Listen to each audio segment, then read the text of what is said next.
Welcome to the Banker Lamp. Please enjoy the video. You begin by powering the bike and your phone. This is essential because the system only scans with ignition on. Next, set your phone Bluetooth to discoverable so the motorcycle can find it. On the Honda SB 125, press the menu button to access the Bluetooth or phone pairing screen. You may need to cycle modes to reach it. Once the display shows pairing mode, the bike will broadcast a name.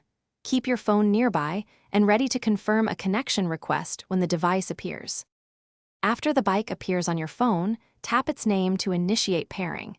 If a PIN appears, enter it exactly, usually 0000 or 1234, because mismatched codes block pairing. Make sure to grant permissions for phone audio and contacts so voice prompts and calls work. Without them, you'll see limited features. Monitor both the phone and the SB 125 display. They will show pairing progress and then a confirmation message. Once both read connected, test by playing a short audio clip or making a quick call to verify. Finish by testing all functions. Play music, accept a call, and listen for voice prompts so you confirm routing works. If audio or calls don't come through, toggle Bluetooth on your phone, forget the bike, then retry pairing. This clears temporary conflicts.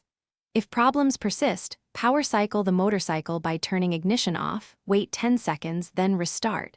If still unresolved, access the bike's Bluetooth settings to delete paired devices and perform a fresh pair. This typically fixes corrupted pairings and restores normal operation. Thanks for watching. If this was helpful, leave a like and consider subscribing. See you next time.